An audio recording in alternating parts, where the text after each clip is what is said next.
राज साहब, ये national consensus क्यों नहीं क्रिएट करते बजाय इसके कि दो पार्टीज हैं आपस में बैठे हैं, कुछ गिव एंड टेक करें, कुछ आप उनको फैसिलिटीज दे दें, कुछ वो आपको नवाज दें और आइन में मेजर तब्दीली कर दें आप। ये देखिए, मैं समझता हूँ कि आईनी तरामीम जो है वो गिव एंड टेक पे तो नहीं बल्कि मुल्की मफाद की बुनियाद पे होनी चाहिए।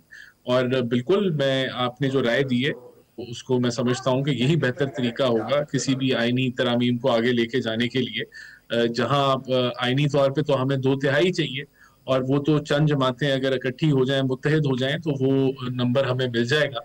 लेकिन बिल्कुल कोई भी आईनी तरमीम आपने करनी हो तो उसके ऊपर जो पूरी रास्ता तो यही है कि कंसेंसस बिल्डिंग होनी चाहिए। और मैं समझता हूँ कि हम इसी तरफ बढ़ रहे हैं। ये डिबेट आज जो ओपन हुई है, इसके अंदर हर एक की राय आएगी, हर एक का मशवरा आएगा।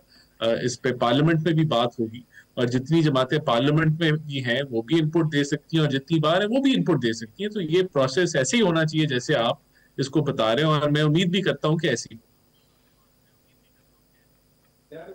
कि ठीक है, शर्मिला बीबी ये फरमाइएगा कि देखें, ये आइन पूरे पाकिस्तान का है, ये सिर्फ दो पार्टीज का नहीं है, इसमें सारे स्टेक होल्डर हैं। जबकि आप मेजर तब्दीलियां कर रहे हैं इसके अंदर, आप एनएफसी अवार्ड के बारे में तब्दीली कर रहे हैं, आप इलेक्शन कमीशन का फार्मूला, उनकी हैयत को तब्दील कर रहे हैं, साथ साथ आप 243 के अंदर तब्दीलियां कर रहे हैं, और मेजर तब्दीलियां उसके अंदर ही। फिर आपने जुडिशल सिस्टम को छेड़ देना है, फिर आपने एक नई आईनी अदालत बनानी है, तो मेजर तब्दीलियां। तो आप कंसेंसस क्यों नहीं क्रिएट करते हैं, नेशनल कंसेंसस?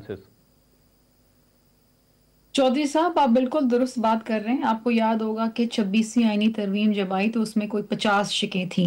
उसको कम करके फिर इस नौयत पे लाया गया, जहाँ पर बहुत सारी शिकें पीपल्स पार्टी ने हटा दी। मौलाना साहब को चेयरमैन साहब लेकर आए इस लूप के अंदर, उनको राजी किया। पीटीआई से शेयर हुई, पीटीआई के साथ बैठ के इस पे डिलिब्रेशंस हुई, कुछ चीज़ें पीटीआई के कहने पे निकाली गई, वो भी कंसेंसस से आया था। वो अलग बात है कि आखिर में पीटीआई ने वोट करने से एब्सटेन किया, लेकिन वो डिस्कशन में बिल्कुल शामिल थे। इस बार भी क्योंकि हमसे शेयर हुआ है इनिशियल ड्राफ्ट, हम पहले इस पे अपनी डिलिब्रेशंस करेंगे, और डेफिनेटली पीपल्स पार्टी की ख्वाहिश और कोशिश और काविश यही होगी कि दीगर जमातें जो इस वक्त पार्लियामान के अंदर मौजूद हैं उनसे भी शेयर करें, उनकी भी आरा लें। क्योंकि उसके बगैर तो देखिए ना, अगर आप उसको पास कर भी लेंगे तो ये एक ऐसा डॉक्यूमेंट होगा जिसके ऊपर अगर एतराज आ गया तो फिर ये कंट्रोवर्शियल बन जाएगा। और पीपल्स पार्टी की सियासत, जिस तरह मैंने पहले आपसे कहा, we believe in consensus politics.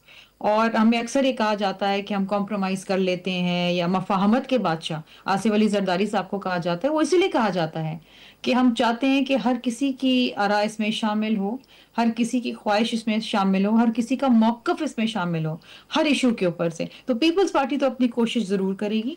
पिछली बार भी आपको याद होगा ये कहा जा रहा था कि जी मौलाना साहब ना भी आए ऑन बोर्ड तो हम 26वीं आईनी तरमीम पास कर लेंगे।